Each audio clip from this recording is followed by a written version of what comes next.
Sir? Okay, sir.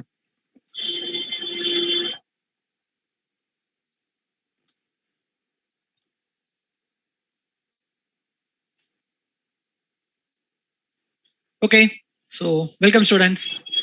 Welcome to ADA 247 Tamil. ADA 247 தமிழ்ல இருந்து நான் உங்கள் கருப்பசாமி. ஸோ நேற்று வந்து சொல்லியிருந்தேன் நாளைக்கு வந்து இபி கிளாஸ் கிடையாது அப்படின்னு. பட் திடீர்னு என்ன இபி செஷன் அப்படின்னு சொல்லி நிறைய பேருக்கு ஒரு குழப்பங்கள் வந்திருக்கும்.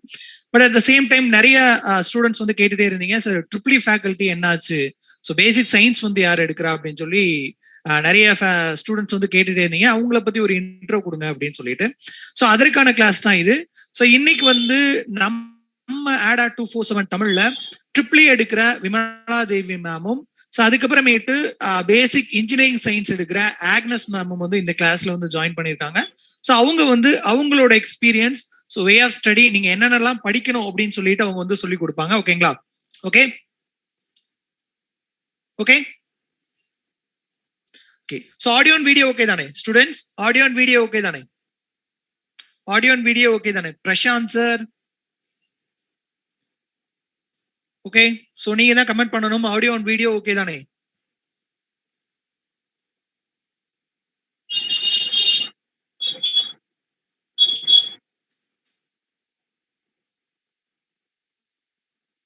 S okay.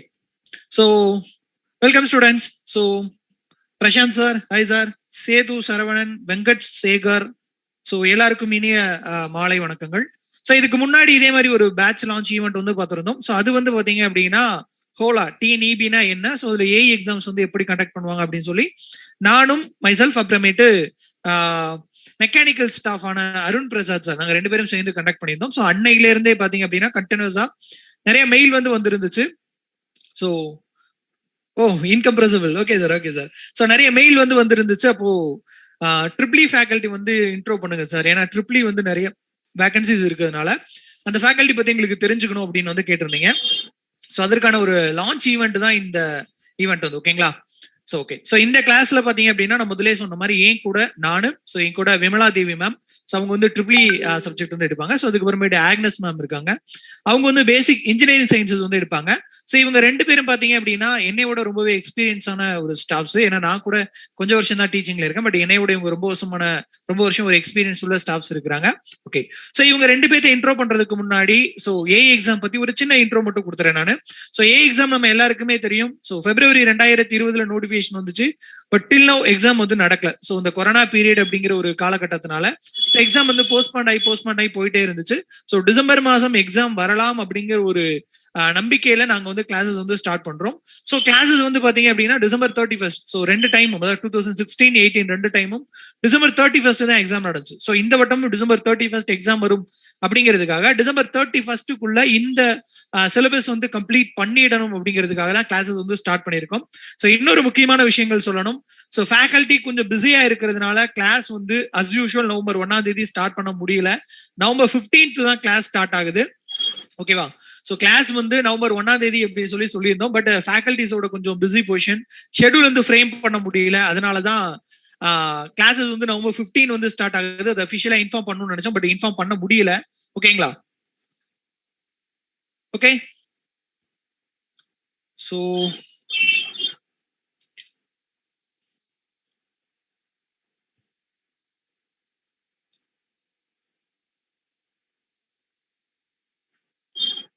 Okay. Sreenaiya Vivekanandan, good evening, good evening, good evening. ஓகேங்களா? சரி, ஓகே. ஸோ இப்போ வந்து நான் வந்து நம்மளோட ட்ரிபிள் ஃபேக்கல்ட்டியான விமலா தேவி மேம் வந்து உங்களுக்கு இன்ட்ரோடியூஸ் பண்ணி வைக்கிறேன். ஸோ அவங்க வந்து ட்ரிபிள் எப்படி எல்லாம் படிக்கணும், ஸோ ட்ரிபிள் என்னென்ன சப்ஜெக்ட்ஸ்லாம் இருக்கு, எதுக்கு வெயிட்டேஜ் அதிகமாக இருக்கும், ஸோ அவங்களோட ப்ரிப்பரேஷன் ஸ்ட்ராட்டஜி என்னென்ன, இது எல்லாத்தையுமே உங்ககிட்ட ஷேர் பண்ணுவாங்க. விமலா தேவி மேம் வணக்கம். வணக்கம் சார். ஆடிபிளா இருக்கா சார்? ஆடிபிளா இருக்கு மேம். சோ உங்களோட எக்ஸ்பீரியன்சஸ் வந்து ஸ்டூடண்ட் கிட்ட ஷேர் பண்ணுங்க மேம். கண்டிப்பா சார். என்னோட பேரு விமலா. 6 வருஷத்துக்கு மேல இந்த ஃபீல்டுல வந்து எனக்கு எக்ஸ்பீரியன்ஸ் இருக்கு. சோ இந்த டிஎன்இபி எக்ஸாம்ஸ்க்கான எப்படி வந்து ஈஸியா கிளியர் பண்ணலாம் அப்படிங்கிற ஸ்ட்ராட்டஜியை வந்து நான் இன்னைக்கு உங்ககிட்ட வந்து ஷேர் பண்ண போறேன். என்ன அப்படின்னா, ஃபர்ஸ்ட் இந்த எக்ஸாம்க்கு படிக்கிறதுக்கு முன்னாடி நமக்குன்னு ஒரு டார்கெட் வந்து ஃபிக்ஸ் பண்ணிக்கணும். என்ன டார்கெட் அப்படின்னா, நெக்ஸ்ட் இயர் இதே மந்த்ல நான் என்ன பண்ணணும், ஏஇயா இருக்கணும் அப்படின்னா இந்த மந்த்ஸ் ஃபுல்லா அதுக்கான இன்வெஸ்ட்மெண்ட்டா நீங்க வந்து என்ன பண்ணணும், படிக்க ஆரம்பிச்சிடணும்.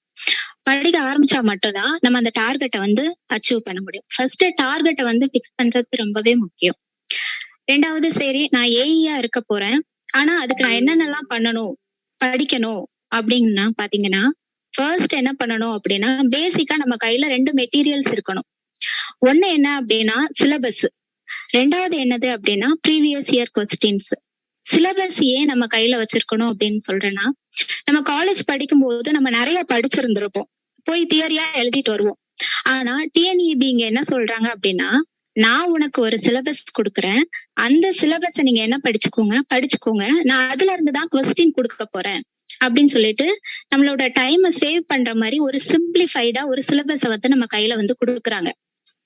சோ அந்த சிலபஸ்ல இருந்துதான் நம்ம கொஸ்டின் கேட்க போறாங்கன்னு தெரிஞ்சுட்டு சோ அதை தான் நம்ம படிக்கணும்.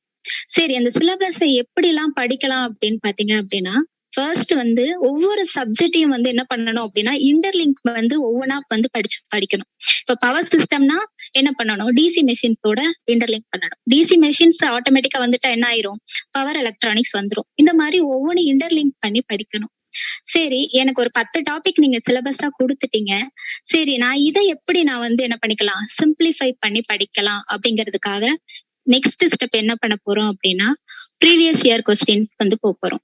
ப்ரீவியஸ் இயர் கொஸ்டின்ஸ் நான் எதுக்கு பார்க்கணும், ஒவ்வொரு வருஷமும் வந்து வேற வேற கொஸ்டின்ஸ் தானே கேட்கறாங்க, நான் எதுக்கு ப்ரீவியஸ் இயர் கொஸ்டின்ஸ் எல்லாம் போய் பார்க்கணும் அப்படின்னா, ஃபர்ஸ்ட் என்ன அப்படின்னா, டிஎன்இபி சிலபஸ்ல ஒரு 10 டாபிக் கொடுக்குறோம் அப்படின்னா ப்ரீவியஸ் இயர் கொஸ்டின்ஸ் மூலமா அந்த 10 டாபிக்க கூட நம்ம என்னவா மாத்திக்கலாம், 5 டாபிக்கா சிம்பிளிஃபை பண்ணிக்கலாம். எதுக்காக அப்படி சொல்றேன் அப்படின்னா, 10 டாபிக் கொடுத்தாங்க அப்படின்னா கொஸ்டின்ஸ் அதுல இருந்து ஒரு 5 டாபிக்ல இருந்து தான் எடுக்க போறாங்க. சோ ப்ரீவியஸ் இயர் கொஸ்டின்ஸ் நம்ம சால்வ் பண்ண என்ன ஆகும் அப்படின்னா, ஆட்டோமேட்டிக்கா என்னென்ன கொஸ்டின்ஸ் எந்தெந்த டாபிக்ல இருந்து வருது அப்படின்னு நமக்கு தெரிஞ்சிடும். சோ ஃபர்ஸ்ட் நமக்கு டைம் சேவ் ஆயிரும். ரெண்டாவது சிலபஸையும் நம்ம என்ன பண்ணிக்கலாம், சிம்பிளிஃபை பண்ணிக்கலாம். தேர்ட் வந்து எல்லாமே நம்ம படிக்கணும். Okay. So all the faculties turn on your camera.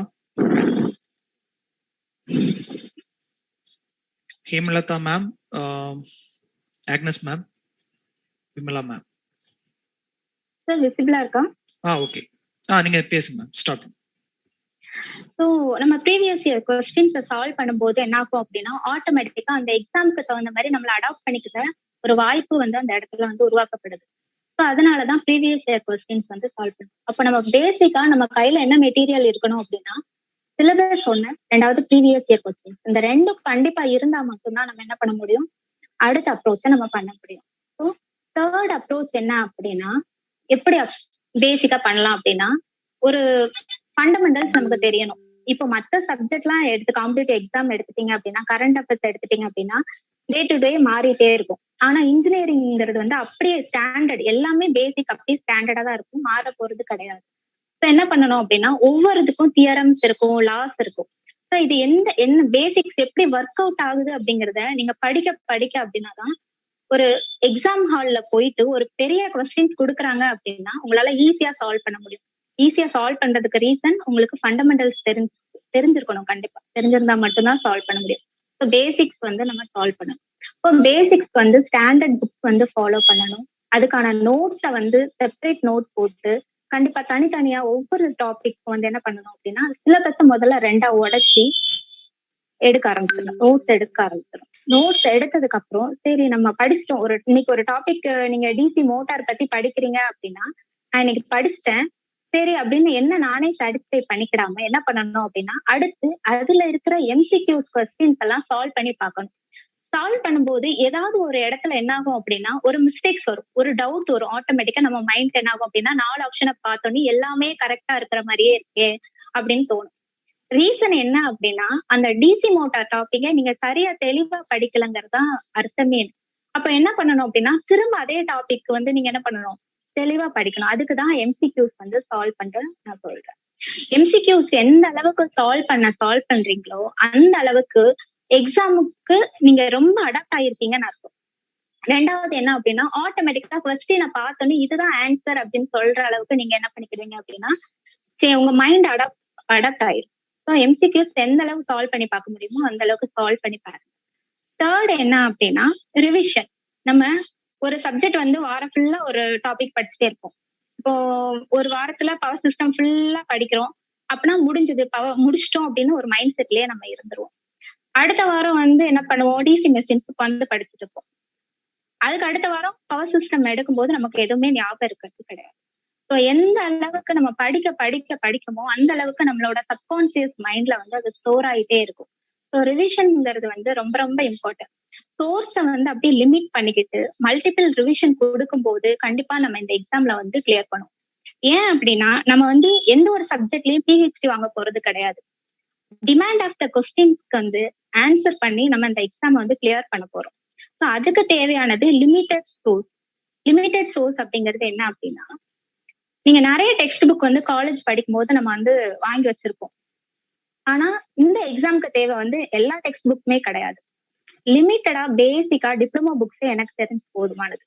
அந்த புக்ஸை எடுத்துட்டு தனியா செப்பரேட் நோட் போட்டு என்னென்ன டாபிக், இப்போ டிசி மெஷின்ஸ்னா அதுல என்னென்ன டாபிக்ஸ் எல்லாம் வருது, இப்போ சிங்கிள் ஸ்பேஸ் மோட்டார்னா என்ன, அதோட கேரக்டரிஸ்டிக்ஸ் என்ன, அதுல என்னென்ன டைப்ஸ் இருக்கு, இந்த மாதிரி செப்பரேட் நோட் போட்டு ஒரு டேப்லேஷன் மாதிரி கிரியேட் பண்ணணும்.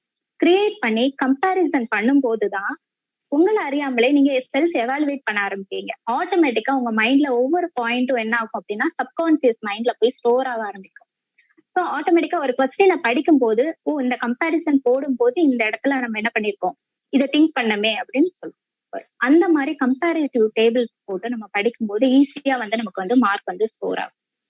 ஃபோர்த் ரிவிஷன் நீங்க எந்த அளவுக்கு பண்றீங்களோ அந்த ஃபைனலா அந்த ஒரு வீக்கெண்ட் வருது அப்படின்னா எந்த அளவுக்கு ரிவிஷன் பண்ணிருக்கீங்க அப்படிங்கறத செக் பண்றதுக்காக, ஒரு பேலன்ஸ் செக் பண்றதுக்காக ஒரு டெஸ்ட் எடுத்து பார்க்கணும். ஒரு ஃபுல் டெஸ்ட், ஏதாவது ஒரு மார்க் டெஸ்ட் வந்து நம்ம என்ன பண்ணிக்கணும் அப்படின்னா வாங்கி வச்சுக்கணும். வாங்கி வச்சுட்டு ஒரு 2-3 hours அதை உட்காந்து சால்வ் பண்ணி பார்க்கும்போது ஆட்டோமேட்டிக்கா நம்ம வந்து என்ன பண்ணுவோம் அப்படின்னா எந்த இடத்துல மிஸ்டேக் பண்றோம் அப்படிங்கறது நமக்கு தெரிஞ்சிடும். ஸோ ஃபுல் டெஸ்ட்ங்கிறது ரொம்பவே இம்பார்ட்டன்ட். ஒரு டெஸ்ட் அட்டெம்ப்ட் பண்ணும்போது எப்படி அட்டெம்ப்ட் பண்ணலாம் அப்படின்னா, ஃபர்ஸ்ட் படிக்கும் போதே நம்ம என்ன பண்ணணும் அப்படின்னா ஸ்ட்ரென்த்தான ஏரியாவை இன்னும் ஸ்ட்ரென்தன் பண்ணணும், வீக்கான ஏரியாவை இன்னும் வீக்கன் பண்ணாம ஸ்ட்ரென்தன் பண்ணிட்டே இருக்கணும். எனக்கு இதுதான் ஸ்ட்ரென்த், எனக்கு பவர் சிஸ்டம் ஸ்ட்ராங்கு, நான் படிக்க மாட்டேன், கடைசியா நான் படிச்சுக்கிடுவேன், மீதி ரிமைனிங் எனக்கு வீக் ஏரியாஸ் எல்லாம் நான் ஃபோக்கஸ் பண்ண போறேன் அப்படின்னா end of the day power சிஸ்டமே உங்களுக்கு வீக் சப்ஜெக்டா மாறிடும். முடிஞ்ச அளவுக்கு நம்ம ஸ்ட்ரென்த்தா இருக்கிற சப்ஜெக்டை ஃபுல்லா ஒரு 10 டாபிக் இருக்குன்னா 5 ஸ்ட்ரென்தன் பண்ணிக்கணும், 5 வீக்கா இருக்கு அப்படின்னா அதுக்கு தனி ப்ரையாரிட்டி கொடுத்து வச்சிடணும். இந்த மாதிரிதான் நம்ம என்ன பண்ணணும் அப்படின்னா படிக்கணும். படிச்சு முடிஞ்சதுக்கு அப்புறம் இந்த டெஸ்ட்டை வந்து அப்ளை பண்ணி பார்க்கணும். அப்ளை பண்ணிட்டு அதுல நம்மளோட வீக் ஏரியாவை அனாலிசிஸ் பண்ணி அந்த வீக் ஏரியாவுக்கு அடுத்த 2 daysக்கு வந்து என்ன பண்ணணும் அப்படின்னா ஃபோக்கஸ் பண்ணி சால்வ் பண்ணாலே போதும். ஆட்டோமேட்டிக்கா வந்து இதை ஒரு 3 months or 2 months செஞ்சாலே என்ன பண்ணிரும் அப்படின்னா இந்த எக்ஸாம் வந்து நம்ம ஈஸியா வந்து கிளியர் பண்ணிக்கலாம். அவ்வளவுதான் சார். வேற எனி டவுட்? நிறைய டவுட்ஸ் கேட்டிருக்காங்க, பட் அது எனக்கு விசிபிளா இருக்கு. நான் வந்து ஸ்டூடெண்ட்ஸ் கிட்ட சொல்றேன் ma'am. Janani Srikumar ma'am, sir TNEB AE triple test series அவைலபிளா இருக்கா மேம்? நம்ம ஆடா 247 தமிழ்ல 4 டெஸ்ட் பேட்சஸ் வந்து இருக்கும். ஸோ இந்த 4 டெஸ்ட் பேட்சஸ்மே 5 ஃபுல் அண்ட் மார்க் டெஸ்டா இருக்கும். So as usual TNEB pattern எப்படியோ த சேம் லைக் இப்போ என்ன அப்படின்னா 20+20+60. ஸோ 20 வந்து மேக்ஸ், 20 வந்து சயின்ஸ், 60 வந்து கன்சர்ன் டிபார்ட்மெண்ட் பேப்பர். ஸோ அந்த மாதிரி தான் டெஸ்ட் வந்து இருக்கும். ஸோ இந்த 4 பேட்சஸ் அப்படின்னு சொன்னோம் இல்லையா, mech, civil, triple ECE. So 4க்குமே டெஸ்ட் பேட்சஸ் வந்து இருக்கு. அதோட ஃபீஸ் வந்து 229 ரூபாய். ஸோ ஏஇ ட்ரிபிள்க்கு டெஸ்ட் சீரியஸ் வந்து இருக்கு, பட் அது வந்து ஃபுல் அண்ட் மார்க் டெஸ்டா தான் இருக்கும். அஸ் யூஷுவல் டிஎன்இபியோட ஏஇ டெஸ்ட் எக்ஸாம் பேட்டர்ன் எப்படியோ அதே மாதிரி தான் இருக்கும். Okay. So Gunasekaran ma'am, exam எப்போ எதிர்பார்க்கலாம் சார்? அந்த எக்ஸாம் எப்போ எதிர்பார்க்கலாம் அப்படிங்கிற பதிலுக்கு வந்து டிஎன்இபி கிட்டே பதில் கிடையாது. ஸோ அதுதான் ஒரு நிதர்சனமான உண்மை. ஸோ ஃபர்ஸ்ட் ஆஃப் ஆல் என்ன அப்படின்னா, லாஸ்ட் டைம் நடந்ததை கம்பேர் பண்ணுவோம். 2018 பாத்தீங்க அப்படின்னா இந்த சேம் சினாரியோ தான் இருந்துச்சு. ஸோ எக்ஸாம் வந்து இப்போ வந்துடும், அப்போ வந்துடும், ஸோ ஜூலைல வந்துருது, ஆகஸ்ட்ல வந்துருது. ஸோ நிறைய தொடர்ச்சியான பேட்டிகள்லாம் இருந்துட்டே இருந்துச்சு. நம்ம அதை விட்டு என்ன பண்ணோம் அப்படின்னா படிக்கல. சைட் பை சைட் பாத்தீங்க அப்படின்னா இந்த அப்ரெண்டிஸ்ஷிப் பண்ண ஸ்டூடெண்ட்ஸ் வந்துட்டு எக்ஸாம் வந்து வராது, ஸோ அப்ரெண்டிஸ்ஷிப் வச்சு தான் ஃபில் பண்ண போறாங்க அப்படின்னு வந்து சொல்லிட்டு இருந்தாங்க. ஸோ நிறைய பேரோட கான்ஃபிடன்ஸையும் குறைச்சிருக்கும். ஸோ அப்படி இருந்துமே அதையும் தாண்டி படிச்சவங்க தான் பாஸ் பண்ணாங்க. நான் வந்து அதை படிக்காம இருந்த ஒரு ஆட்கள்ல ஒரு ஆள், அதனாலதான் பார்டர்ல வெளியே வந்தேன். ஸோ நானும் பாத்தீங்க அப்படின்னா எதையுமே நம்பாம படிச்சிருந்தேன் அப்படின்னா லாஸ்ட் டைமே உள்ள போயிருந்துக்கலாம். ஸோ அதனாலதான் நான் எப்பயுமே சொல்லுவேன், எக்ஸாம் வந்து வர்றப்ப வரட்டும், ஸோ அது வர்றப்ப அது ஒரு பக்கம் வந்துகிட்டே இருக்கட்டும். அதுக்குள்ள எக்ஸாம் நாளைக்கு வச்சாலும் நீங்க ப்ரிப்பேர்டா இருக்கீங்களா, உங்களால எழுத முடியுமா, அதுதான் நாங்க வந்து உங்களுக்கு வைக்கிற ஒரு கொஸ்டின். ஸோ லாஸ்ட் 2 டைமும் December 31 எக்ஸாம் நடந்ததுனால ஸோ இந்த வட்டமும் December 31 வரலாம் அப்படிங்கிற ஒரு கணக்குக்கு தான் நாங்க வந்து கிளாஸஸ் வந்து முன்னாடியே ஸ்டார்ட் பண்றோம். December 31 கம்ப்ளீட் பண்ணிடணும் அப்படிங்கிறதுக்காக. ஓகேங்களா? ஓகே. ஸோ அடுத்து ட்ரிபிள் கிளாஸ் யார் சார் எடுக்க போறாங்க? ஸோ அதான் இவ்வளவு நேரம் சொல்லிட்டு இருந்தேன். விமலா தேவி மேம் தான் ட்ரிபிள் கிளாஸ் வந்து எடுக்க போறாங்க. அவங்க ஆல்ரெடி யூபிஎஸ்சி வேற ப்ரிப்பேர் பண்ணிட்டு இருந்தாங்க. ஸோ ஃபர்ஸ்ட் டைம் 2016 நடந்த அந்த எக்ஸாமும் எழுதியிருந்தாங்க. ஸோ அவங்கள சொல்றேன். So Prashanth, what's our plan electrical machines and power system sir? Ma'am Vimala Devi ma'am உங்களுக்கான கேள்விதான். What's our plan electrical machine and power சிஸ்டம்னு கேட்டுக்கிறாங்க. கண்டிப்பா சார். எலக்ட்ரிக்கல் மெஷின்ஸ் எப்படி படிக்கணும் அப்படிங்கறத கண்டிப்பா கிளாஸ்ல நானே சிலபஸ் எப்படி இன்டர்லிங்க் பண்ணி எப்படி அந்த சிலபஸை உடைச்சி படிக்கணும்னு நான் கிளாஸ்ல கண்டிப்பா சொல்றேன். அதுக்கான ஒவ்வொன்றுமே சிலபஸ்லயே கொடுத்துருப்பாங்க. ரெண்டாவது ப்ரீவியஸ் இயர் ஆல்ரெடி சொன்னதான், ப்ரீவியஸ் இயர் கொஸ்டின்ஸ் எடுத்து வச்சுக்கோங்க, சிலபஸை கையில வச்சுக்கோங்க, ரெண்டையுமே கம்பேர் பண்ணுங்க, வெயிட்டேஜ் எதுக்கு கொடுக்குறாங்கன்னு பாருங்க. ஈஸியா டேப்லேஷன் போட்டு முடிச்சாலே ஆட்டோமேட்டிக்கா ரெண்டையும் படிச்சு முடிச்சிடலாம். அவ்வளவுதான். ஓகே. சேது சரவணன், தமிழ்ல எடுப்பாங்களா சார்? சார் நானே தமிழ் மீடியம் தான், எனக்கே இங்கிலீஷ்ல அவ்வளவு நல்லா வராது. ஸோ கண்டிப்பா கிளாஸஸ் வந்து தமிழ்ல தான் இருக்கும். ஸோ பைலிங்குவலா தான் இருக்கும். ஏன்னா நோட்ஸஸ் வந்து கண்டிப்பா இங்கிலீஷ்ல தான் கொடுக்க முடியும். ஏன்னா நேத்து நான் வந்து இந்த ப்ரீவியஸ் இயர் கொஸ்டின் சீரிஸ் வந்து நடத்திட்டு இருக்கேன். ஸோ ஆல்டர்னேட்டிவ் டேஸ்ல வந்து நடத்திட்டு இருக்கேன். அப்போ நேத்து பாத்தீங்க அப்படின்னா நான் மேத்ஸ் கிளாஸ் நடத்திட்டு இருந்தேன். அப்ப மேத்ஸ் கிளாஸ் நடத்துறப்போ சொன்னேன், இந்த அனலிட்டிக்கல் ஃபங்க்ஷன் வச்சு ஒரு கொஸ்டின் இருந்துச்சு. ஸோ ஒரு ஃபங்க்ஷன் f(z) வந்து ஒரு அனலிட்டிக் ஃபங்க்ஷனா இருந்துச்சு அப்படின்னா ஸோ அந்த ஃபங்க்ஷன்ல இருக்க வேரியபிள்ஸ் வந்து ஹார்மோனிக் ஃபங்க்ஷனா இருக்கும். ஸோ இதுதான் இங்கிலீஷ்ல சொல்லப்பட்ட விஷயம். பட் தமிழ்ல பாத்தீங்க அப்படின்னா பகுப்பாய்வு, சீர்பு அப்படின்னு சொல்லி நிறைய குழப்பமான வார்த்தைகள்லாம் கொடுத்துருந்தாங்க. நமக்கு இருக்கிற புக்ஸுமே பாத்தீங்க அப்படின்னா இங்கிலீஷ்ல தான் இருக்கும், மோஸ்ட்லி இங்கிலீஷ்ல தான் இருக்கும். ஸோ அதனால மேக்ஸிமம் நோட்ஸ் வந்து இங்கிலீஷ்ல ப்ரொவைட் பண்ணுவாங்க. ஸோ கிளாஸஸ் பாத்தீங்க அப்படின்னா தமிழ்ல தான் எடுப்பாங்க. ஸோ ரொம்ப பீட்ரு விடுற மாதிரி இங்கிலீஷ்லாம் இங்க இருக்காது. ஸோ மேக்ஸிமம் எல்லாருக்குமே ஈஸியா புரியுற மாதிரி தான் கிளாஸஸ் வந்து இருக்கும். ஏன்னா எடுக்கிறது வந்து உங்களுக்கு புரியணும் அப்படிங்கிறதுக்காக தான். ஸோ எங்களுக்கு இங்கிலீஷ் தெரிஞ்சிருக்கு அப்படின்னு காட்டுறதுக்காக யாருமே இங்க எடுக்கிறது கிடையாது. ஸோ கண்டிப்பா நோட்ஸஸ் வந்து இங்கிலீஷ்ல இருக்கும். ஸோ எங்களோட கிளாஸஸ் வந்து பாத்தீங்க அப்படின்னா மோஸ்ட்லி தமிழ்ல தான் இருக்கும். ஸோ அது போக பாத்தீங்க அப்படின்னா எதுக்கு இவ்வளோ லேட் ஆயிடுச்சு அப்படிங்கிறதுக்கு ஒரு காரணம், ஸ்டாஃப்ஸ் அப்படின்னா யாரை வேணா எடுத்திருந்திருக்கலாம். ஸோ யாரை வேணா எடுத்திருந்தாலுமே இந்நேரம் எங்களால பாத்தீங்க அப்படின்னா அந்த பேட்ச் வந்து ஒரு 50% ஆஃப் த சிலபஸ் வந்து கவர் பண்ணியிருந்திருக்கலாம். பட் இது வந்து எங்களோட ஒரு பேஸ்மெண்ட். ஸோ இந்த பேஸ்மெண்ட் எங்களுக்கு கரெக்டா இருந்துச்சு, ஒரு ஸ்டாஃப் கரெக்டா இருந்தாதான் நெக்ஸ்ட் நீங்க போய் 4 பேர்ட்ட சொல்லுவீங்க. ஸோ நாங்க வேற யாரையோ ஒருத்தரை எடுத்துட்டு வந்துட்டு அவர் எப்படியோ எடுத்துட்டாரு அப்படின்னா அவர் பேர் வெளியே வராரு. ஏன்னா மோஸ்ட்லி ஸ்டாஃபோட பேர் நிறைய பேருக்கு தெரியாது. ADA 247 தமிழ் அப்படிங்கிற ஒரு பேர் தான் வெளியே தெரியும். ஸோ அந்த ஒரு காரணத்துக்காக தான் பாத்தீங்க அப்படின்னா நாங்க ஸ்டாஃப்ஸையுமே கரெக்டா ஃபில்டர் பண்ணி தான் கொண்டு வந்துட்டு இருக்கோம். ஸோ அதனாலதான் கொஞ்சம் டிலே வந்து ஆயிடுச்சு சார். கிளாஸஸ் வந்து November 1 அப்படின்னு சொல்லி ஆல்ரெடி ஷெட்யூல் பண்ணியிருந்தோம். பட் இப்போ என்ன அப்படின்னா அது ஸ்டாஃப்ஸுக்கு கொஞ்சம் டைம் வேணும் அப்படிங்கிறதுனால November 15 வந்து போஸ்ட்போன் பண்ணியிருக்கு சார். November 15 வந்து ஷுவரா கிளாஸஸ் வந்து ஸ்டார்ட் ஆயிடும். அதனாலதான். ஓகேங்களா? ஸ்ரீனயா விவேகானந்தன் சார், நோட்ஸ் ப்ரொவைட் பண்ணுவீங்களா சார்? கண்டிப்பா நோட்ஸ் வந்து ப்ரொவைட் பண்ணுவாங்க. இன்னொன்னு வந்து ஒரு லாஜிக்கலா யோசிச்சு பார்த்தோம் அப்படின்னா இன்ஜினியரிங் மேத்தமெட்டிக்ஸ்க்கு வந்து நோட்ஸ் கொஸ்டின்ஸ் இல்லாம கிளாஸே ரன் பண்ண முடியாது. ஸோ நம்ம டிஎன்பிஎஸ்சி அப்படின்னா கூட சும்மா வாயிலே சொல்லிட்டு போயிடலாம். பட் இவி எக்ஸாம் அப்படிங்கிறப்போ நிறைய ப்ராப்ளமேட்டிக் வந்து நிறைய வரும். ஸோ ஈவன் தெர்மோடைனமிக்ஸ்ல பாத்தீங்க அப்படின்னா நான் 2 நாளைக்கு முன்னாடி கிளாஸ் எடுக்கும்போது தெர்மோடைனமிக்ஸ்ல ஹீட் டிரான்ஸ்ஃபர்ல கொஸ்டின் இருந்துச்சு. ஸோ என்ன சொல்றது, ஐசென்ட்ரோபிக் சிஸ்டம் அந்த மாதிரி சிஸ்டம்க்கும் கொஸ்டின் வரும். ஸோ கண்டிப்பா நோட்ஸஸ் வந்து கொடுப்பாங்க, ஃபார்முலாஸ் வந்து கொடுப்பாங்க. எப்பயுமே நேத்து கிளாஸ்லயும் நான் சொல்லியிருந்தேன், ஃபார்முலாஸ் மற்றும் தியரம்ஸ்க்கு வந்து ஒரு தனியா ஒரு நோட்டே போட்டுருங்க. ஃபார்முலாஸ், தியரம் இந்த ரெண்டுக்குமே நீங்க தனியா ஒரு நோட் போட்டிருந்தீங்க அப்படின்னா கண்டிப்பா கடைசி நேரத்துல அது வந்து ரிவைஸ் பண்றதுக்கு யூஸ்ஃபுல்லா இருக்கும். ஸோ நான் என்னோட கிளாஸ்லயும் சரி, மற்ற ஃபேக்கல்டிஸும் சரி, அவங்களுமே நிறைய notes and theorems and theories எல்லாமே டெஃபினட்டா கொடுப்பாங்க. மோஸ்ட்லி நீங்க புக்ல பாக்குறத விட அதிகமான அமௌண்ட் ஆஃப் டேட்டா தான் உங்களுக்கு வந்து கொடுப்பாங்க. முக்கியமான ஒரு விஷயம் என்ன அப்படின்னா, இப்ப நான் கொஸ்டின் எடுக்கிறேன் அப்படின்னா அதற்கான ஆன்சரும் எந்த புக்ல இருக்குன்னு நான் அப்பவே சொல்லிடுவேன். உதாரணத்துக்கு நேத்து வந்து அனலிட்டிக் ஃபங்க்ஷன்ஸ் எடுக்கும்போது இது வந்து பாலாஜி புக்ல இந்த பேஜ்ல வந்து கொடுத்துருக்காங்க அப்படின்னு நான் சொல்லிட்டேன். ஸோ அதே மாதிரி தான் எல்லா ஸ்டாஃப்ஸும் எடுப்பாங்க. ஸோ அவங்க என்ன புக்கை ரெஃபர் பண்றாங்க, ஸோ இது எப்படி ஈஸியா சால்வ் பண்ணலாம் அதை தான் சொல்லுவாங்க. ஓகேங்களா? Okay. So class hours timing sir, Sivaguru sir இப்போ வரைக்கும் பாத்தீங்க அப்படின்னா 10 to 2 அப்படின்னு சொல்லி பிளான் பண்ணியிருக்கிறோம். ஸோ ஸ்டாஃப்ஸோட அவைலபிலிட்டி பொறுத்து அந்த டைம் வந்து சேஞ்ச் ஆகலாம்.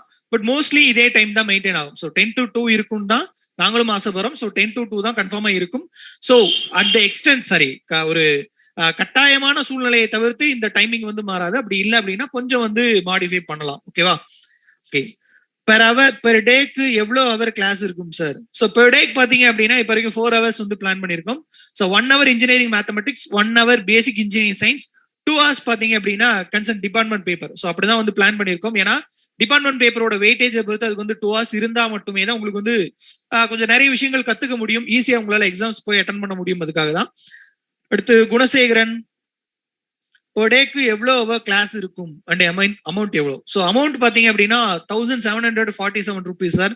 ஸோ நீங்க பை பண்றதுக்கு முன்னாடி நான் எப்பயுமே சொல்லுவேன், நீங்க வந்து அந்த கோர்ஸ் ஓபன் பண்ண உடனே பிரைஸ் வந்து காட்டும். அந்த பிரைஸ் கீழே சி ஆஃபர்ஸ் அப்படின்னு சொல்லி ஒன்று இருக்கும். அந்த சி ஆஃபர்ஸ் கிளிக் பண்ண உடனே அங்க வந்து கூப்பன் கோட் அப்ளை பண்ற மாதிரி காட்டும். அந்த இடத்துல Y346 அப்படிங்கிற கூப்பன் கோட் அப்ளை பண்ணீங்க அப்படின்னா உங்களுக்கு வந்து அட் த மேக்ஸிமம் என்ன டிஸ்கவுண்ட் இருக்கோ அது வந்து கொடுப்பாங்க. சரியா? குரு, டெக்னிக்கல் கிளாஸஸ் ஃபுல்லா கம்ப்ளீட் பண்ணுவீங்களா சார்? சார் கண்டிப்பா டெக்னிக்கல் கிளாஸஸ் வந்து கம்ப்ளீட் பண்ணுவோம். ஏன்னா டெக்னிக்கல் கிளாஸஸ் தான் இந்த இபியோட ஒரு ஹார்ட்னே சொல்லலாம். ஏன்னா 60 மார்க் அதுல இருக்கு. ஸோ கண்டிப்பா அதை ஃபுல்லா கம்ப்ளீட் பண்ணாதான் ஒருவேளை மேக்ஸ் அண்ட் சயின்ஸ்ல கொஞ்சம் வீக்கா இருந்தாலுமே உங்களால சர்வே பண்ண முடியும். ஸோ அதுக்காக கண்டிப்பா டெக்னிக்கல் கிளாஸஸ் வந்து ஃபுல்லா கம்ப்ளீட் பண்ணுவோம். ஸோ விமலா தேவி மேம் மட்டும் இல்ல, அருண் பிரசாத் சார் அன்னைக்கே சொல்லியிருந்தாரு. ஸோ எந்தெந்த இடத்துலலாம் கொஸ்டின்ஸ் நிறைய கேட்பாங்க அப்படின்னு சொல்லிட்டு ஸோ அவருமே சிலபஸ் வந்து பிரிச்சு தான் சொன்னார். ஃபர்ஸ்ட் நீங்க இது படிங்க, நெக்ஸ்ட் வந்து நீங்க இது படிங்க அப்படின்னு. ஸோ அந்த கிளாஸும் நம்ம ADA 247 தமிழ் சேனல்ல இருக்கும். ஸோ பார்க்காதவங்க அதையும் போய் பார்த்துக்கலாம். சரியா? ஓகே. ஸோ கிளாஸஸ் வந்து November 15th இருந்து ஸ்டார்ட் ஆகும். ஸோ ஆல்ரெடி November 1 சொல்லியிருந்தோம். பட் சில தவிர்க்க முடியாத காரணங்களால கொஞ்சம் சிலபஸ் ஃப்ரேம் பண்றதுக்கு ஸோ நிறைய கொஞ்சம் வேலைகள் இருக்கிறதுனால கொஞ்சம் November 15th இருந்து ஸ்டார்ட் பண்ண போறோம். சரியா? ஓகே. ஸோ வேற ஏதாவது டவுட்ஸ் இருக்கா? So Agnes ma'am I think லைவ்ல இல்லைன்னு நினைக்கிறேன். So Agnes ma'am basic engineering science அவங்க தான் எடுக்கிறாங்க. பட் அவங்கள வச்சு ஒரு இன்ட்ரோ கிளாஸ் கொடுத்துடலான்னு பார்த்தேன். பட் அவங்களால லைவ்ல வரலன்னு தெரியல, லைவ்ல வரல. ஸோ ஏதாவது நெட்வொர்க் இஷ்யூவா இருக்கலாம். ஓகேங்களா? எஸ், டெக்னிக்கல் கிளாஸ் மேம் தான் எடுப்பாங்க. ஸோ விமலாதேவி மேம் இப்ப பேசினாங்கல்ல, அவங்க தான் டெக்னிக்கல் கிளாஸ் எடுப்பாங்க. அவங்க தான் ட்ரிபிள் ஃபேக்கல்டி. சரியா? ஸோ மெக்கானிக்கலுக்கு வந்து அருண் பிரசாத் சார் வந்து எடுப்பாரு. ஸோ சிவில் ஃபேக்கல்ட்டியும் இந்த பேசிக் இன்ஜினியரிங் சயின்ஸ் மேமும் இன்னொரு நாள் நான் இதே மாதிரி ஒரு பேட்ச் ஈவெண்ட் வந்து வைக்கிறேன். ஸோ அதுல வந்து அவங்க 2 பேர்த்தையும் இன்ட்ரோ பண்றேன். ஏன்னா இன்னைக்கு வந்து அவங்க 2 பேரும் வர முடியல. So basic engineering science faculty வந்து வந்திருக்காங்க. பட் நெட்வொர்க் இஷ்யூன்னு நினைக்கிறேன். ஸோ அதனாலதான் உங்களால கரெக்டா கனெக்ட் பண்ண முடியல. சரியா? ஓகே. ஸோ வேற ஏதாவது டவுட் இருந்தா கேட்கலாம் ஸ்டூடெண்ட்ஸ். முக்கியமா எக்ஸாம் எப்போ வரும் அப்படிங்கிற ஒரே ஒரு டவுட்டை தவிர்த்து நீங்க எந்த டவுட் வேணாலும் கேட்கலாம். எவ்வளவு கட் ஆஃப் எதிர்பார்க்கலாம் சார்? நான் என்னோட ஒரு எக்ஸ்பீரியன்ஸ் வேணா சொல்றேன். நான் வந்து இன்ஸ்ட்ருமெண்டேஷன் படிச்சிருந்தேன். அப்போ லாஸ்ட் டைம் பாத்தீங்க அப்படின்னா 51 வந்து எடுத்திருந்தேன். ஸோ 51 வந்து அப்படிங்கிறது ஒரு நல்ல மார்க் தான். பட் எங்களுக்கு வந்து சீட்ஸ் கம்மி அப்படிங்கிறதுனால எனக்கு வந்து கிடைக்கல. ஸோ என்னோட கோட்டாக்கு வந்து உமன்ஸ்ல வந்து சீட் இருந்தது, மேலுக்கு வந்து இல்லை. ஸோ எப்பயுமே கட் ஆஃப் அப்படிங்கிறது வந்து வச்சுக்காதீங்க. above 55 அப்படின்னு சொல்லி ஒரு டார்கெட் வச்சு படிங்க. ஸோ என்ன பொறுத்த வரைக்கும் பாத்தீங்க அப்படின்னா above 60 நினைச்சு படிச்சாதான் ஒரு 50க்கு மேலேயாவது வரும். ஸோ அதனால கண்டிப்பா above 60 வாங்கணும்னு நினைச்சு படிங்க. ஏன்னா இன்னும் கொஞ்சம் படிச்சிருக்கலாமே அப்படின்னு தோன்றது வந்து ரிசல்ட் வர நாள் அன்னைக்கு மட்டும்தான். ஸோ அதுக்கு முந்தின நாளும் சரி, அதுக்கு மறுநாளும் சரி, எதுக்குடா படிச்சோம் அப்படின்னு தான் யோசிச்சுட்டு இருப்போம். கரெக்டா அந்த ரிசல்ட் வந்துட்டு அது நம்ம கூட இருக்கிற ஒருத்தர் வந்து நல்ல மார்க் எடுத்திருந்தாரு அப்படின்னா அங்க போறதை குறைச்சிருந்திருக்கலாமோ, இன்னும் கொஞ்சம் படிச்சிருக்கலாமோ அப்படின்னு தான் ஒரு எண்ணங்கள் வரும். ஏன்னா அந்த இடத்த கடந்துதான் நானும் வந்திருந்தேன். ஏன்னா ரிசல்ட் வந்து ஐ திங்க் ஜனவரி மாசம் வந்துச்சு. எங்களுக்கு வந்து ஜனவரி 2019 வந்துச்சு. கரெக்டாமா ஜனவரி 17th ஒரு 17th to 20 அந்த டைம்ல வந்து வந்துருந்துச்சு. ஸோ அப்பதான் நினைச்சோம் இன்னும் கொஞ்சம் ஹார்ட் ஒர்க் பண்ணிருக்கலாமோ அப்படின்னு சொல்லிட்டு. சரியா? ஓகே. ஸோ அதனால above 60 வாங்கணும் அப்படிங்கிற ஒரு எண்ணத்துல படிங்க. கண்டிப்பா ஒரு சேஃப் ஜோன்ல இருப்பீங்க. இல்ல அப்படின்னா ஒரு பார்டர்ல இருந்துட்டு கடைசி நாள் வரைக்கும் தூக்கமும் வராது, சாப்பிடவும் முடியாது, பயங்கர ஒரு ஆசிலேஷன்ல இருந்துட்டே இருப்போம். சரியா? எனக்கு பாத்தீங்க அப்படின்னா சர்டிஃபிகேட் வெரிஃபிகேஷன் வந்து February 16th வந்து அட்டன் பண்ணிட்டோம். ஆனா ஃபைனல் ரிசல்ட் வந்து May 29th தான் வந்துச்சு. அப்ப அந்த 4 மாச காலம் வந்து நான் எப்படி இருந்திருப்பேன். ஸோ அந்த மாதிரி நீங்க இருக்க வேண்டாம் அப்படிங்கிறதுக்காக தான் ஒரு above 60 அப்படிங்கிற ஒரு டார்கெட் வச்சிருங்க. ஓகேவா? ஓகே. சேது சரவணன், ரீசனிங் புரியலையே. ரீசனிங் சார் யார் மெக்குக்கு புரியல சார். நீங்க கொஸ்டின் கரெக்டா கேளுங்க, நான் சொல்றேன். சிவகுரு, 2016 எக்ஸாம்ல வெயிட்டேஜ்னா வெரிஃபிகேஷன் போய் மிஸ் ஆகிடுச்சு. இல்ல வெயிட்டேஜ் அப்படிங்கிறது எதை சொல்றீங்கன்னு எனக்கு தெரியல. இன்டர்வியூக்கு வந்து 2018 வெயிட்டேஜ் கிடையாது. நீங்க எக்ஸாம்ல என்ன மார்க் எடுக்கிறீங்களோ அந்த மார்க் வச்சுதான் உங்களுக்கு வந்து வேலை வந்து போடுவாங்க. ஸோ 16 தான் இன்டர்வியூ இருந்துச்சு. அதுதான் முதலும் கடைசி. 2018 வந்து இன்டர்வியூ கிடையாது, சர்டிஃபிகேட் வெரிஃபிகேஷன் மட்டும்தான். அது ஒரு 5 நிமிஷம் தான். ஸோ அந்த ஒரு சின்ன ஒரு 20க்கு 10 ரூம் தான். அந்த ரூம்ல பாத்தீங்க அப்படின்னா வரிசையா ஒரு 50 பேர் இருப்பாங்க, ஒரு அடைச்சு வச்ச மாதிரி. அதுக்குள்ள போயிட்டு உங்களோட சர்டிஃபிகேட் காட்டுறதுக்கு ஒரு 5 நிமிஷம் தான் கொடுப்பாங்க. அந்த 5 நிமிஷத்துல நீங்க சர்டிஃபிகேட் கொடுத்துட்டு அவங்க ஜெராக்ஸ் வந்து வாங்கி வச்சுக்குவாங்க. அவ்வளவுதான், முடிஞ்சு. வேற இன்டர்வியூ எதுவுமே கிடையாது. சரியா சார்? இந்த ப்ரிப்பரேஷன் வச்சு டான்செட் எக்ஸாம் எழுதலாம்ல சார்? கண்டிப்பா எழுதலாம். மோரலஸ் பாத்தீங்க அப்படின்னா டான்செட்டுக்கும் இபிக்கும் த சேம் சிலபஸ் தான். பட் டான்செட் 2020 நான் எழுதியிருந்தேன்னு நினைக்கிறேன். பட் டான்செட் வந்து கொஞ்சம் டஃபா இருந்த மாதிரி இருந்துச்சு, என்னை பொறுத்தவரைக்கும் கொஞ்சம் டஃபா இருந்துச்சு. சோ அதனால இன்னும் கொஞ்சம் நீங்க ஹார்ட் ஒர்க் பண்ணணும் அப்படின்னு தான் நான் சொல்லுவேன். சரியா? ஓகே. சோ ஆல்மோஸ்ட் வேற ஏதாவது டவுட் இருந்துச்சுன்னா கேளுங்க, நான் வந்து சொல்றேன். சோ இன்னைக்கு வந்து கிளாஸ் கிடையாது, நாளைக்கு தான் என்னோட இபி கிளாஸ். அதையும் நான் வந்து ஆல்ரெடி சொல்லியிருந்தேன். ஓகேங்களா? ஓகே. சோ விமலா மேம், நீங்க ஏதாவது சொல்ல விரும்புறீங்களா? சொல்றேன் சார். என்ன அப்படின்னா, எக்ஸாம் எல்லாரும் வந்து எக்ஸாம் நோட்டிபிகேஷன் போட்டாதான், எக்ஸாம் டேட் அனௌன்ஸ் பண்ணாதான் படிக்கணும் அப்படின்னு எல்லாருமே இருப்பாங்க. ரெண்டாவது கோவிட் டைம் வேற, எல்லாருக்கும் அதுவே ஒரு பெரிய கிரிட்டிசைஸ் பண்றதுக்கு ஒரு விஷயமா போயிடுச்சு. இப்ப என்ன பண்ணணும் அப்படின்னா, நான் அடுத்த வருஷம் ஏஐயா இருக்கணும்னா நான் படிச்சுதான் ஆகணும். அது எந்த வருஷம்னாலும் சரி, இந்த வருஷம்னாலும் சரி, அடுத்த மாசம் நோட்டிபிகேஷன் வந்தாலும் சரி, நான் படிச்சுதான் ஆகணும். ஸோ என்ன பண்ணணும் அப்படின்னா, டேட்டை எக்ஸ்பெக்ட் பண்ணாம நான் ஏஐ ஆகணும்னு முடிவு பண்ணிட்டேன் அப்படின்னா இன்னையில இருந்தே படிக்க ஆரம்பிச்சிடணும், அதுக்கான எஃபோர்ட்டை போட ஆரம்பிச்சிடணும். டேட் எக்ஸாம் டேட் வரும்போது நம்ம ஒன்லி என்ன பண்ணணும் அப்படின்னா, டெஸ்ட் கொஸ்டின் பேப்பரை சால்வ் பண்ற லெவலுக்கு வந்துடணும். அந்த டைம்ல போயிட்டு புக்கை எடுத்து படிச்சுக்கலாம் அப்படின்னு நினைச்சா கண்டிப்பா இந்த மாதிரி எக்ஸாம்ஸ்ல வந்து நம்மளால கண்டிப்பா கிளியர் பண்ணவே முடியாது. ஈவன் நார்மலா கரண்ட் அஃபேர்ஸ்னா கூட அதை தட்டிடலாம், இன்ஜினியரிங் வந்து தட்டிலாம் படிக்கவே முடியாது. பேசிக் ஸ்ட்ராங் ஆகிறதுக்கே, ஃபவுண்டேஷன் போடுறதுக்கே ஒரு 2 மாசம் கண்டிப்பா இருக்கும். ஸோ அந்த 2 மாசத்தை இந்த மாசமா நினைச்சிட்டு 2 மாசம் நல்லா படிச்சுட்டு டேட் வரும்போது எம்சிக்யூ சால்வ் பண்ணும்போது கண்டிப்பா நம்ம கிளியர் பண்ணலாம். அப்படிதான் நான் சொல்லுவேன் சார். ஸோ டேட்டை எக்ஸ்பெக்ட் பண்ணாம எல்லாரும் நல்லா படிங்க. எக்ஸாம் கண்டிப்பா கிளியர் பண்ணணுங்கிற ஒரு இதுலயே படிங்க, மோட்டிவ்லயே படிங்க. நெகட்டிவ் தாட்ஸை விட்டுட்டு பாசிட்டிவ் ஸ்பிரிட்டோட படிங்க. எக்ஸாம் கூடிய சீக்கிரத்துல அனௌன்ஸ் பண்ணுவாங்க. ஸோ நான் எல்லாரும் நல்லா பண்ணுங்க. All the best. சரி, ஓகே. So thank you. சோ வேற சில கமெண்ட்ஸ் வந்து கேட்டிருக்கீங்க. மெக்கானிக்கலுக்கு அப்ராக்சிமேட் கட் ஆஃப் சொல்லுங்க சார். சார் 2018 வந்து மெக்கானிக்கலுக்கு வந்து எக்ஸாம் வந்து கிடையாது. ஏன்னா 2016 மட்டும் தான் இருந்துச்சு, 18 வந்து இல்லை. இப்போதான் வந்து கொண்டு வந்திருக்காங்க. அததான் அன்னைக்கு மெக்கானிக்கல் ஃபேக்கல்ட்டியான அருண் பிரசாத் சார் வந்து சொல்லியிருந்தாங்க. சரியா? ஓகே. குரு, நீங்க என்ன சார் எடுப்பீங்க? சார் நான் இன்ஜினியரிங் மேத்தமெட்டிக்ஸ் எடுக்கிறேன் சார். அதான் ஃபர்ஸ்ட் கிளாஸ்லயே சொல்லியிருந்தேன், நான் தான் இன்ஜினியரிங் மேத்தமெட்டிக்ஸ் எடுப்பேன். Gunasekaran sir, model question paper subject wise upload பண்ணுங்க சார். கண்டிப்பா அப்லோட் பண்றேன் சார். பட் நீங்க கேக்குற மாதிரி அட்லீஸ்ட் பெர் கிளாஸ் 50 எம்சிக்யூ வந்து நாட் பாசிபிள். ஏன்னா ஒரு எம்சிக்யூக்கு 1 மினிட்னு வச்சாலே 50 மினிட்ஸ் வந்து வந்துடும். ஆனா நேத்து பாத்தீங்கன்னா தெரியும், ஸோ ஆல்மோஸ்ட் ஒரு 8 கொஸ்டின் தான் சால்வ் பண்ணிருப்போம். ஏன்னா நிறைய பேருக்கு புரியாது, நிறைய பேர் வந்து ஃபர்ஸ்ட் அட்டம்ப்ட்லேயே புரிஞ்சுக்கிற கேப்பபிலிட்டி கிடையாது. ஏன்னா நானே அப்படிதானே, ஃபர்ஸ்ட் டைம் படிக்கும் போது கொஞ்சம் பயப்படுவேன், கொஞ்சம் புரியாத மாதிரி இருக்கும். ஸோ அவங்களுக்கும் புரியுற மாதிரி கிளாஸ் எடுக்கணும். ஸோ எல்லாம் தெரிஞ்ச ஒருத்தருக்கு கிளாஸ் எடுக்கிறத விட எல்லாம் தெரியாத ஒருத்தருக்கு கிளாஸ் எடுக்கிறதுனா ஒரு நல்ல ஃபேக்கல்ட்டியா இருக்க முடியும். ஸோ அதனால தெரியாதவங்களுக்கு கன்வே பண்ணும்போது ஸோ எக்ஸ்ட்ரா ஒரு 10 மினிட்ஸ் ஆக தான் செய்யும். பட் எப்படி இருந்தாலும் எக்ஸாம்ஸ்க்கு முன்னாடி நான் எப்படினாலும் எல்லா கொஸ்டின்ஸும் கவர் பண்ணிடுவோம். சரியா? ஸோ அதுல ஒரி பண்ணிக்க வேண்டாம். எக்ஸாம்ல கால்குலேட்டர் இருக்குமா சார்? கண்டிப்பா இருக்காது. ஈவன் வாட்சே கட்டிட்டு போக விடுறாங்களான்னு தெரியல.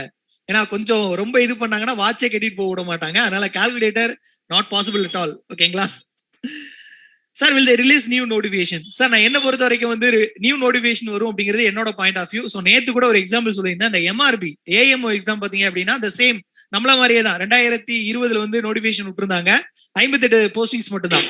பட் அதுக்கப்புறம் பாத்தீங்க அப்படின்னா எக்ஸாம்ஸ் நடக்கவே இல்லை. இப்போ ஒரு 3 நாளைக்கு முன்னாடி பாத்தீங்க அப்படின்னா ரீநோட்டிபிகேஷன் விட்டுருக்காங்க. அந்த ரீநோட்டிபிகேஷன்ல என்ன மாடிஃபை பண்ணிருக்காங்க அப்படின்னா போஸ்டிங்ஸ் வந்து கூட்டியிருக்காங்க. ஆல்ரெடி 58 இருந்ததை கூட கொஞ்சம் கூட்டி மொத்தம் 112 வேகன்சிஸ் வந்து கூட்டு வந்திருக்காங்க. அதுல முக்கியமான விஷயம், அந்த நோட்டிபிகேஷன்ல போட்டது ஆல்ரெடி அப்ளை பண்ணவங்க அப்ளை பண்ண தேவையில்லை அப்படின்னு கொடுத்துருக்காங்க. ஸோ இதே ஃபார்மேட் வந்து மேபி இபி வந்து ஃபாலோ பண்ணலாம். ஓகேங்களா? ஸோ இது வந்து என்னோட point of view. Okay okay. So டான்செட்டை விட டிஎன்இபி கொஞ்சம் கஷ்டமா இருக்கும்னு வச்சுக்கலாம். பட் கேட் அளவுக்கு கொஞ்சம் கஷ்டமா இருக்காது. கேட்டை விட கொஞ்சம் ஈஸியா தான் இருக்கும். கேட் அளவுக்குலாம் நீங்க போகாதீங்க, ஏன்னா கேட் ரொம்ப டஃபா இருக்கும். ஓகேவா? ஓகே. ஸோ ஆல்மோஸ்ட் எல்லாரோட டவுட்டுக்கு வந்து ரிப்ளை பண்ணியாச்சு. ஓகேங்களா? ஸோ மறுபடியும் சொல்றேன், கிளாஸஸ் வந்து November 15th வந்து ஸ்டார்ட் ஆகும். ஓகேங்களா? ஸோ நீங்க எல்லாருமே கேட்ட ட்ரிபிள் ஃபேக்கல்டி வந்து இன்னைக்கு வந்து இன்ட்ரோடியூஸ் பண்ணியாச்சு. ஸோ சிவிலுக்கும் பேசிக் இன்ஜினியரிங் சயின்ஸுக்கும் இன்னொரு 2 நாள்ல அந்த ஃபேக்கல்டி வச்சு நான் மறுபடியும் ஒரு ஈவெண்ட் மாதிரி பிளான் பண்றேன். ஸோ அதையும் நாங்க முன்னாடி இன்ஃபார்ம் பண்ணிடுறோம். இன்னைக்கு இன்ஃபார்ம் பண்ண லேட் ஆகிறதுனால தான் நிறைய ஸ்டூடெண்ட்ஸ் வரல. இல்லைன்னா நிறைய பேர் வந்து டவுட்ஸ் கேட்டுருப்பீங்க. ஈவன் கிளாஸ்லேயே நிறைய டவுட்ஸ் வந்து கேட்டுட்டு இருப்பீங்க. அதனால சரி சார், சிவகுரு சார். சார் இந்த வட்டம் பாத்தீங்க அப்படின்னா கம்ப்யூட்டர் பேஸ்டு எக்ஸாமினேஷன் தான் சார். இப்ப எல்லாமே பாத்தீங்க அப்படின்னா கம்ப்யூட்டர் பேஸ்டு எக்ஸாமினேஷனா மாத்திட்டே வராங்க. ஈவன் நான் இப்ப இந்த சொன்ன எம்ஆர்பியுமே பாத்தீங்க அப்படின்னா ஃபர்ஸ்ட் டைம் நோட்டிபிகேஷன் விடும்போது சிபிடின்னு சொல்லல, பட் இப்போ செகண்ட் டைம் விடும்போது சிபிடின்னு தான் சொல்லியிருக்காங்க. So computer based notification examination தான் இருக்கும். சரியா? கம்ப்யூட்டர் பேஸ்டு எக்ஸாமினேஷன் தான் இன்னும் ஈஸி, ரிசல்ட் இன்னும் கொஞ்சம் சீக்கிரம் வரும். சரிதானே? ஸோ நமக்கு வந்து இந்த வட்டம் சிடாக் வந்து எக்ஸாம் வந்து கண்டக்ட் பண்ணுவாங்கன்னு நினைக்கிறேன். லாஸ்ட் டைம் வந்து டிஆர்பிக்குலாம் டிசிஎஸ் வந்து கண்டக்ட் பண்ணியிருந்தாங்க. பட் இந்த வட்டம் வந்து நமக்கு சிடாக் வந்து கண்டக்ட் பண்ணுவாங்கன்னு நினைக்கிறேன். ஓகேங்களா? ஓகே. ஸோ ஆல்மோஸ்ட் எல்லாரும் டவுட்டும் கிளியர் பண்ணியாச்சுன்னு நினைக்கிறேன். ஸோ சரி, ஓகே மேம், கிளாஸ் வந்து வைண்ட் அப் பண்ணிக்கலாம். Okay sir. Okay. So thank you ma'am. Hemalatha ma'am thank you. Vimala Devi ma'am thank you. Thank you sir. Thank you.